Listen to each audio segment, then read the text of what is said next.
तो guys my self doctor यश। आज अपन discuss करेंगे previous year questions of surgery जो कि एफएमजी एग्जाम में पूछे गए हैं और वो राजस्थान मेडिकल ऑफिसर एग्जाम के लिए भी इम्पोर्टेंट है। अब पहला क्वेश्चन बहुत ही इंपॉर्टेंट क्वेश्चन है। ये है a 60 year old male known case of coronary artery disease taking antacids. वो एनासिड ले रहा है बहुत दिनों से। क्यों ले रहा है? क्योंकि उसको पेन हो रहा है कोरोनरी आर्टरी डिजीज की वजह से, चेस्ट पेन हो रहा था।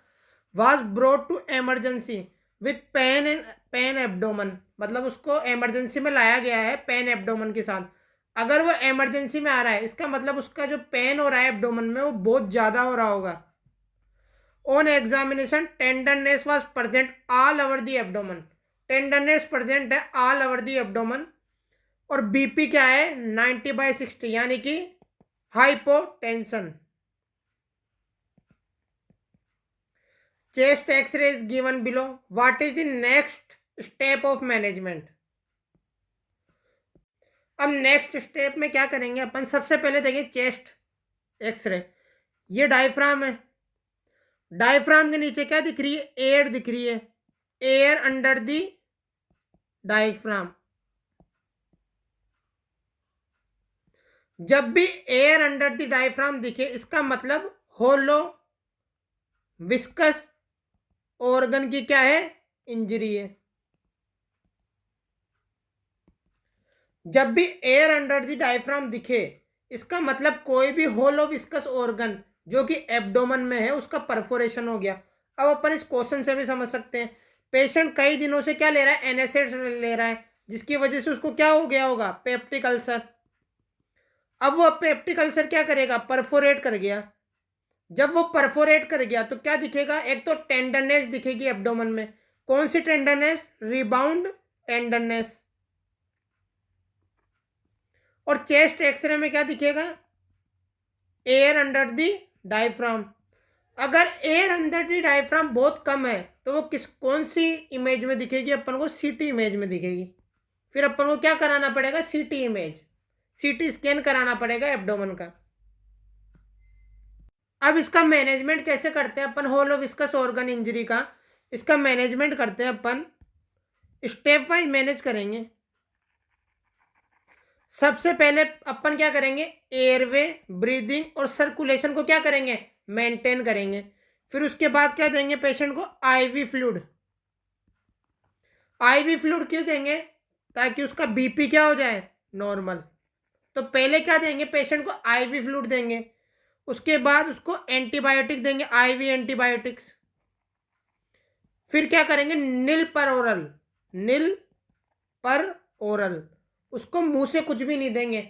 सारा कुछ क्या देंगे? टीपीएन देंगे, टोटल पेरनेट्रल न्यूट्रिशन देंगे, मतलब उसको ओरली कुछ भी नहीं देंगे, नील पर ओरल देंगे। साथ में और क्या करेंगे? पेन किलर्स देंगे क्योंकि इसमें पेन बहुत ज़्यादा होगा पेशेंट को। और फिर क्या करेंगे? Shift to OT. Shift to OT as soon as possible. For किसके लिए? For exploratory laparotomy. अब ये मोस्ट कॉमन साइट कहाँ होती है परफोरेशन की? मोस्ट कॉमन साइट होती है ड्यूडेनम। और इसका मैनेजमेंट क्या करते हैं ओटी के अंदर? ओमेंटल ग्राम पेच रिपेयर। तो अब ऑप्शन देखते हैं। आईवी फ्लूइड देंगे एंड एक्सप्लोरेटरी लेप्रोटोमी करेंगे, यही आंसर होगा। अब बी, सी और डी क्यों नहीं होगा? यूएसजी एब्डोमन का कोई रोल नहीं होता इसके अंदर। या तो करते हैं चेस्ट एक्सरे या करते हैं सीटी स्कैन एब्डोमन।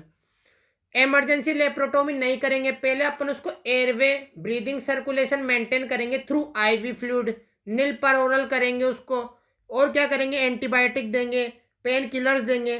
फिर उसके बाद एक्सप्लोरेटरी लेप्रोटोमी करेंगे। उसके अंदर क्या करते हैं? ग्राहम पेच रिपेयर या ओमेंटल पेच रिपेयर। समझ में आ गया? ये बहुत ही इंपॉर्टेंट क्वेश्चन है, एयर अंडर द डायफ्राम में कई बार पूछा जाता है, तो इसका आंसर हो गया ए। अब एक और बहुत ही इंपॉर्टेंट ट्रॉमा का क्वेश्चन है, बहुत ही इंपॉर्टेंट ट्रॉमा का क्वेश्चन है पेरिनियल इंजरी का। A 10 year old boy with perineal injury brought to the emergency department. After injury, patient did not pass urine. Injury के बाद पेशेंट ने यूरिन पास नहीं किया. On examination, blood was present at the meatus and bladder was palpable. What is the next step of management? अब इसको step wise समझेंगे अपन. बहुत important question है ये ट्रोमा का. जब भी पेरिनियल इंजरी होगी, अगर साथ में क्या है, urinary retention plus blood eight the meatus. Blood eight the meatus का क्या मतलब है कि यूरेथ्रल इंजरी है. क्या है? Urethral injury. हमेशा याद रखना, जब भी blood eight the meatus present होगा मीन्स क्या है, यूरेथ्रल इंजरी है. साथ में पेशेंट यूरिन पास नहीं कर रहा और ब्लैडर क्या है, फुल है. प्लस पाल्पेबल है. ये दोनों चीजें दी हुई हो, पेशेंट यूरिन पास नहीं कर रहा, साथ में ब्लड एट दी मिएटस है और ब्लेडर पाल्पेबल होगा, तो इसका मतलब क्या करना पड़ेगा अपन को. इन दिस सिनेरियो हम क्या करेंगे, you should do supra pubic aspiration. क्या करेंगे? सुप्रा प्यूबिक एस्पिरेशन. कब करेंगे? जब पेशेंट को पेरिनियल इंजरी हो, साथ में यूरिनरी रिटेंशन हो और ब्लड एट द मिएटस हो और ब्लेडर क्या होगा, पाल्पेबल और डिस्टेंडेबल होगा. ये सारी चीजें प्रेजेंट होगी तो क्या सस्पिशियस है कि क्या करना पड़ेगा अपन को, सुप्रा प्यूबिक एस्पिरेशन करना पड़ेगा. उसके बाद क्या करेंगे, then delayed repair after 3 months. तो अपन क्या करेंगे, सुप्रा प्यूबिक एस्पिरेशन, जिसको और क्या बोलते हैं, supra pubic supra pubic cystotomy. Can't pass urine. अब एक और कंडीशन आती है इसी केस के अंदर. अब एक और कंडीशन में क्या है, blood at the meatus. Blood कहाँ पे है, यूरेथ्रल मिएटस पे. इसका मतलब क्या है, यूरेथ्रल इंजरी. एक और चीज याद रखना, यूरेथ्रल इंजरी में फोलीज कैथेटर क्या होता है, कॉन्ट्रा इंडिकेटेड. क्यों, ये भी समझाता हूं. ये इसलिए कॉन्ट्रा इंडिकेटेड होता है कि अगर पार्शियल टीयर होगा यूरेथ्रा के अंदर, अगर आप उसको कैथेटराइज करोगे तो पार्शियल टीयर कंप्लीट टीयर में कन्वर्ट होने का चांस इंक्रीज हो जाता है. इसलिए urinary Follies catheter Contra indicated होता है. क्यों होता है, क्योंकि पार्शियल टीयर कंप्लीट टीयर में कन्वर्ट हो सकता है, इसलिए फोलीज कैथेटराइजेशन कॉन्ट्रा इंडिकेटेड होता है ब्लड एट द मिएटस और यूरेथ्रल इंजरी के अंदर. अगर blood eight the meatus plus urinary retention नहीं है, इसका मतलब अब अपन क्या करेंगे, वेट एंड वॉच. तो 2 कंडीशन पड़ी. एक कंडीशन में पड़ा blood eight the meatus plus क्या दिया हुआ था, यूरिनरी रिटेंशन, और ब्लेडर क्या था, पाल्पेबल था. उस कंडीशन में करेंगे अपन सिस्टोसोमी. और दूसरी कंडीशन पड़ी blood eight the meatus plus urinary retention नहीं है, यूरिनरी रिटेंशन नॉट अकरिंग. इस कंडीशन में क्या करेंगे अपन, वेट एंड वॉच. समझ में आ गया. तो अब क्वेश्चन को देखते हैं अपन. After injury patient did not pass the urine. वो यूरिन पास नहीं कर रहा, जो पहली कंडीशन पड़ी थी. On examination blood present at the meatus. इसका मतलब यूरेथ्रल इंजरी है और ब्लेडर क्या है, पाल्पेबल है. तो इस केस में क्या करेंगे अपन, सुप्राप्यूबिक सिस्टोटोमी और सुप्राप्यूबिक एस्पिरेशन. और फोलिस कैथेटर क्या होता है, कॉन्ट्रा इंडिकेटेड होता है, क्योंकि वो पार्शियल टीयर को कंप्लीट टीयर में कन्वर्ट कर देगा. वेट एंड वॉच कब करते हैं, जब यूरिनरी रिटेंशन नहीं हो. समझ में आ गया. तो इसका आंसर हो गया सी, सुप्राप्यूबिक सिस्टोटोमी और सुप्राप्यूबिक एस्पिरेशन. समझ में आ गया. अब दूसरा क्वेश्चन देखते हैं. अब ये क्वेश्चन भी कई बार पूछा गया है एफएमजी एग्जाम में और नीट पीजी में भी कई बार आया है। Which of the following is not the criteria for SIRS. अब एसआईआरएस का क्राइटेरिया अपन कैसे याद करेंगे? टी एच आर काउंट से याद करेंगे। टी से हो गया टेम्परेचर, एच से हो गया हार्ट रेट, आर से हो गया रेस्पिरेटरी रेट और काउंट से हो गया डब्ल्यूबीसी काउंट। टेम्परेचर क्या होगा? Temperature more than 38 degree Celsius और less than 36 degree Celsius. Heart rate more than 90 per minute. Respiratory rate more than 20 per minute. WBC count more than 12,000 per microlitre और less then 4,000 पर microlitre. फिर से याद करेंगे। THR count से ये हो गया निमोनिक। टी से हो गया temperature more than 38 degree Celsius, less than 36 degree Celsius. H से हो गया heart rate more than 90 per minute. Are से हो गया respiratory rate more than 20 per minute. Count से हो गया WBC count more than 12,000 per microlitre, less than 4,000 पर माइक्रोलीटर। ये हो गया एसआईआरएस का क्राइटेरिया। और एक और चीज नई एडिशन हुई है, और more than 10% of immature cells in peripheral smear. एक बहुत इंपॉर्टेंट चीज याद रखना, systolic blood pressure is not included in SIRS. कई लोग सोचते हैं कि सिस्टोलिक बीपी होता है, लेकिन systolic BP not included in SIRS. SIRS की फुल फॉर्म क्या होती है? एसआईआरएस की फुल फॉर्म होती है सिस्टेमिक इंफ्लेमेटरी रेस्पॉन्स सिंड्रोम। समझ में आ गया? इन चारों के अंदर से अगर पेशेंट को मोर देन 2% है, मोर देन 2 या 2% है, मोर देन 2 या 2% है आउट ऑफ 4, इसका मतलब पेशेंट को क्या है? एसआईआरएस। इन चारों में से या तो 2% हो या 2 से ज्यादा परसेंट होंगे पेशेंट के अंदर, या तो 2% हो या 2 से ज्यादा परसेंट हो पेशेंट के अंदर, तो पेशेंट को क्या होगा? एसआईआरएस। अब क्वेश्चन देखते हैं। Which of the following is not a criteria for SIRS? Temperature है 38 डिग्री से ज्यादा, रेस्पिरेटरी रेट भी है, हार्ट रेट भी है 90 से ज्यादा। सिस्टोलिक बीपी मैंने बताया था कभी भी इंक्लूडेड नहीं होती एसआईआरएस में। समझ में आ गया? अब एक और बहुत ही इंपॉर्टेंट क्वेश्चन है जो नीट पीजी में पूछा गया है और एफएमजी एग्जाम में पूछा गया है कई बार। After varicocele surgery venous drainage of testis occur by, किससे होता है? वेरिकोसील की सर्जरी के बाद वीनस ड्रेनेज कैसे होता है टेस्टिस का, ये पूछ रहा है क्वेश्चन।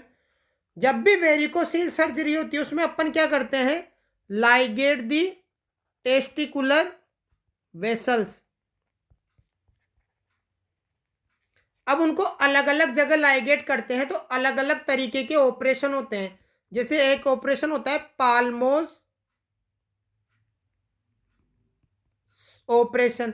इसके अंदर क्या करते हैं? Ligate the left testicular vein. Palomo's operation में क्या करते हैं? Ligate the left testicular vein. और एक और चीज याद रखना, वेरिकोसील मोस्ट कॉमनली अकर होता है लेफ्ट साइड के अंदर। और वेरिकोसील में होता क्या है? Dilated pampiniform plexus. और मोस्ट कॉमनली क्या कहां होते हैं? Posterior and above the testis. तो इसमें अपन क्या करेंगे? लाइगेट करेंगे टेस्टिकुलर वेसल्स को। अब एक ऑपरेशन होता है पामोज ऑपरेशन, जिसके अंदर अपन क्या करते हैं? Ligate the left testicular when. समझ में आ गया? फिर एक सेकंड होता है हाई इंग्वाइनल लाइगेशन। वो कहां पे करते हैं अपन? Near the deep ring. Deep inguinal ring पे क्या करेंगे? डीप इंग्वाइनल रिंग पे क्या करेंगे? लाइगेट करेंगे टेस्टिकुलर वेन को। फिर तीसरी तरीके का ऑपरेशन होता है sub inguinal ligation of pampiniform plexus, सब inguinal ligation of pampiniform plexus. इससे क्या आता है? Best result. बेस्ट रिजल्ट किससे आता है? Sub inguinal ligation of pampiniform plexus. Palomo's operation में क्या होता है? Ligation of testicular veins. और सेकंड टाइप क्या था? High inguinal ligation. कहां पे करते हैं? Near the deep inguinal link. समझ में आ गया? अब जब अपन ने टेस्टिकुलर वेन को लाइगेट कर दिया, किसको? टेस्टिकुलर वेन को लाइगेट कर दिया, तो अब वीनस ड्रेनेज कहां से होगा? अब वीनस ड्रेनेज होगा थ्रू क्रीमेस्ट्रिक वेसल्स। आंसर हो गया ए। समझ में आ गया? अब एक और बहुत इंपॉर्टेंट क्वेश्चन डिस्कस करते हैं। Meld score not includes. अब मेल्ड स्कोर होता क्या है? मेल्ड स्कोर होता है मॉडिफाइड फॉर, किसके लिए किया जाता है MELD score? Modified for end stage liver disease. End stage liver disease के लिए क्या किया जाता है? मेल्ड स्कोरिंग की जाती है। अब मेल्ड स्कोरिंग के अंदर क्या क्या क्राइटेरिया इंक्लूडेड होते हैं उसको याद करेंगे अपन CBI से। CBI, सी से हो गया क्रिएटिनिन, बी से हो गया बिलिरुबिन, आई से हो गया INR यानी कि PT-INR। अब इसके अंदर क्या इंक्लूड नहीं होता? एल्ब्यूमिन को इंक्लूड नहीं करते। अब एक और स्कोर याद करते हैं इसके साथ में अपन, पेल्ड स्कोर। पेल्ड स्कोर को कैसे याद करेंगे? नाब, बी या। एन से हो गया न्यूट्रिशन, ए से हो गया एज, बी से हो गया बिलिरुबिन, आई से हो गया INR, एल से हो गया एल्ब्यूमिन, नाबिया।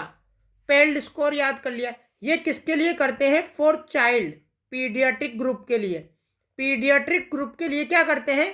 पेल्ड स्कोर। उसको कैसे याद करेंगे? नाबिया।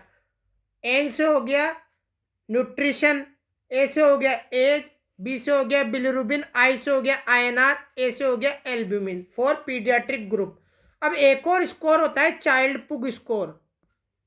एक और स्कोर कौन सा होता है? Child Pugh score.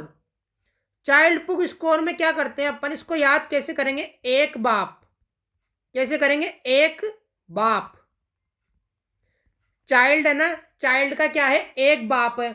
चाइल्ड का क्या है? एक बाप है। ट्रिक होगी, निमोनिक है। चाइल्ड का क्या है? एक बाप है। अब एक बाप से क्या हो जाएगा? ई से हो जाएगा इंसेफेलोपैथी, हिपेटिक इंसेफेलोपैथी, ई से हो गया। बी से हो गया बिलिरुबिन, ए से हो गया एल्ब्यूमिन, ए से हो गया असाइटिस, और पी से हो गया प्रोथ्रोम्बिन टाइम, PT-INR। ये हो गया child book score. Child book score भी कई बार पूछा गया है। इसको कैसे याद करेंगे? एक बाप। चाइल्ड के कितने बाप है? एक बाप है। ई से हो गया इंसेफेलोपैथी, हिपेटिक इंसेफेलोपैथी, बी से हो गया बिलिरुबिन, ए से हो गया एल्ब्यूमिन, फिर एक और ए से हो गया असाइटिस, और पी से हो गया प्रोथ्रोम्बिन टाइम।